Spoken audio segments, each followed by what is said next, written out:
Hello everyone, my name is Shifra. I am starting with spoken English course.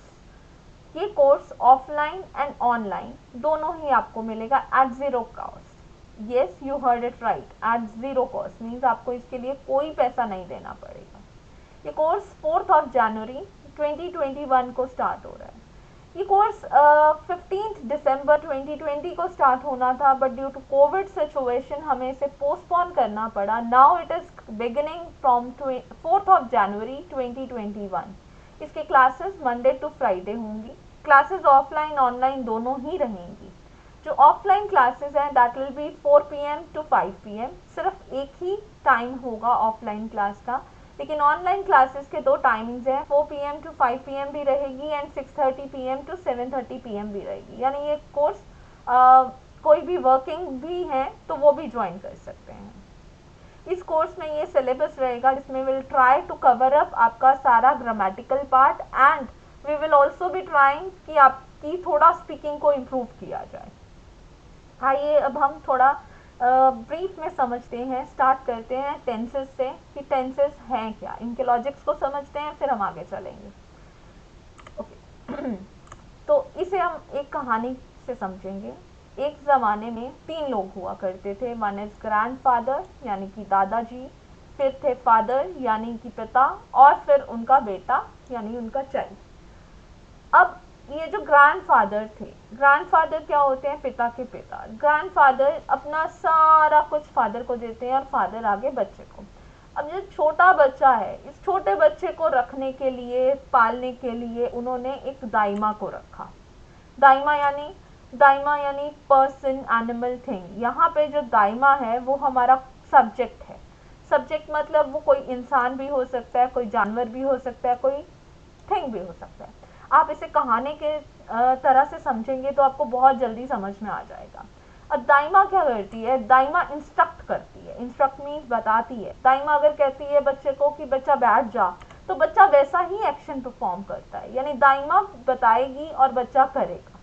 तो यहाँ पे दाइमा एक subject है जो कि पर्सन, एनिमल, थिंग हो सकता है, और बच्चा उसके कहने पे एक एक्शन को परफॉर्म कर रहा है. इसी तरह से हमारे वर्ब्स होते हैं. यहाँ पे इस पूरे इसमें देखिए आप, राम सिट्स, तो राम क्या हो गया? हमारा दाइमा हो गया, सब्जेक्ट हो गया जो कि एक पर्सन है, और पर्सन क्या एक्शन को परफॉर्म कर रहा है? सिट, बैठना. तो यहाँ पे हमारा जो सब्जेक्ट है यानी दाइमा जो है वो हमारे राम है, और वर्ब क्या आ गया? सिट.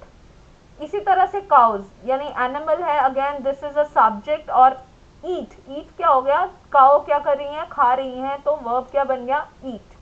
माउस हमारा थिंग है. ये वो माउस नहीं है जो काटता है, ये वो माउस है जिसे हम कंप्यूटर में यूज करते हैं. तो हमारा सब्जेक्ट क्या बन गया? माउस. और माउस क्या करता है? क्लिक करता है, तो वर्ब क्या बन गया? क्लिक्स.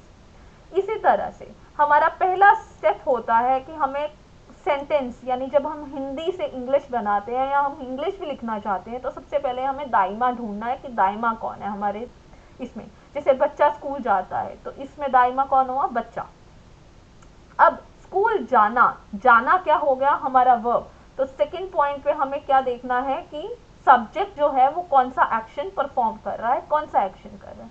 तो यहाँ से हमारा वर्ब निकलेगा. अब थर्ड नंबर पे हमें क्या लेना है? ग्रैंडफादर मीन्स जो हमारा टाइम है. हमें ये ढूंढना है कि हमारे क्वेश्चन के अंदर एक्सक्यूज मी, हमारे सेंटेंस में हमारा टाइम क्या है. तो जो भी हमारा टाइम होगा उसके बेसिस पे ही हम आगे फर्दर टेंस को फाइंड करेंगे. यानी ग्रैंडफादर अपनी सारी चीजें किसे देता है? फादर को. तो टाइम ही डिसाइड करेगा कि टेंस कैसा होगा, राइट? अब आगे, अब जब हम टेंस मिल जाएगा, जैसे फॉर एग्जाम्पल अगर लेके चलते हैं कि बच्चा कल स्कूल गया था. गया था तो यानी टाइम क्या है इसके अंदर? पास्ट. गया था, राइट? तो अब क्योंकि टाइम पास्ट में गिवन है, कल गया था, दैट मीन्स कि जो कल गुजर गया है तब गया था. तो यहाँ पे टेंस कैसा आएगा? पास्ट टेंस आएगा. अब क्योंकि टेंस यहाँ पे पास्ट आएगा, तो यहाँ पे ये टेंस क्या डिसाइड करेगा कि वर्ब की फॉर्म कैसी है. तो वर्ब की जब पास्ट टेंस होता है तो वर्ब की फॉर्म भी पास्ट में होनी चाहिए. तो वर्ब की कौन सी फॉर्म आती है? पास्ट टेंस के केस में वर्ब की सेकंड फॉर्म आती है. तो हमारा थर्ड स्टेप था कि हमें पहले टाइम डिसाइड करना है, वो टाइम क्या करेगा, टेंस डिसाइड करेगा, और टेंस क्या करेगा, वर्ब डिसाइड करेगा। हम इसे एग्जाम्पल्स के तौर पे भी आगे समझेंगे, पहले थोड़ा सा ब्रीफ में हम ये देख लेते हैं कि टेंसेस हमने कर लिया कि ये दो टाइप के होते हैं, एक वर्ब पे डिपेंड करता है, एक टाइम पे डिपेंड करता है, यानी कि टेंसेस दो चीज़ों से जुड़े होते हैं, वर्ब एंड टाइम। अगर कोई पर्सन जो भी है, जो भी एक्शन परफॉर्म कर रहा है, वो पर्सन जो है वो एक्शन को परफॉर्म करेगा, और एक्शन क्या डिसाइड करेगा, वर्ब डिसाइड करेगा।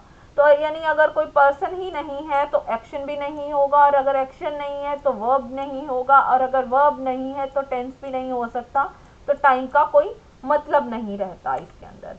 अब अगर हम टाइम को तीन हिस्सों में बांट दें, तो टाइम या तो येस्टरडे में होता है, या टुडे में होता है, या टुमारो में होता है, यानी या गुजर गया कल, या आज, या आने वाला कल। अगर कोई कल गुजर गया है तो वो पास्ट बन गया, अगर कोई आज वाला है तो वो प्रेजेंट हो गया, और अगर कोई कल आने वाला है तो वो फ्यूचर बन गया। तो इसके अंदर इसी तरह से last week, this week, next week, गुजरा हुआ साल, ये करंट का टाइम, और आने वाला साल, ये डिसाइड करते हैं, टाइम डिसाइड करता है कि टेंस कैसा होगा। जो गुजर गया है, जो बीत गया है, वो पास्ट टेंस है, जो आज है वो प्रेजेंट टेंस है, जो आने वाला कल है वो फ्यूचर टेंस है। वर्ब की भी तीन फॉर्म्स होती हैं, वर्ब की फर्स्ट फॉर्म, वर्ब की सेकंड फॉर्म, एंड वर्ब की थर्ड फॉर्म। अगर टाइम बीइंग के लिए हम वर्ब की थर्ड फॉर्म को छोड़ देते हैं, तो हमारे यहाँ पे वर्ब की दो फॉर्म्स हैं। वर्ब की फर्स्ट फॉर्म मतलब गो लेके चलते हैं, वर्ब की सेकंड फॉर्म यानी गो का क्या बन जाता है, वेंट बन जाता है। तो जब भी हमने प्रेजेंट टेंस यूज करना है तो हमने फर्स्ट फॉर्म ही यूज करनी है, और जब हमने पास्ट टेंस यूज करना है तो हमने सेकंड फॉर्म यूज करनी है। अब इसको एक एग्जाम्पल से समझना है हमको।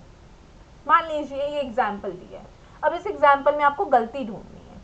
हम ये गलती अपने स्टेप्स के साथ ही ढूंढेंगे। पहला स्टेप, हमें पर्सन ढूंढना है। तो इस पूरे के अंदर आपको पर्सन में या तो ओल्ड लेडी दिख रही है या कैट दिख रहा है, क्योंकि यहाँ पर्सन कोई इंसान होगा या जानवर होगा। लेकिन यहाँ एक्शन कौन परफॉर्म कर रहा है, एक्शन जो परफॉर्म कर रहा है वो ओल्ड लेडी परफॉर्म कर रही है, इसलिए हमारा सब्जेक्ट क्या हो गया, ओल्ड लेडी हो गया। तो फर्स्ट स्टेप हमारा पूरा हो गया। अब दूसरे स्टेप में एक्शन यानी वर्ब फाइंड आउट करना है। तो यहाँ पे हमारा वर्ब क्या रहेगा, यहाँ वॉकिंग नहीं, हमारा वर्ब है वॉक, राइट। ये हमारा सेकेंड स्टेप भी कंप्लीट हो गया।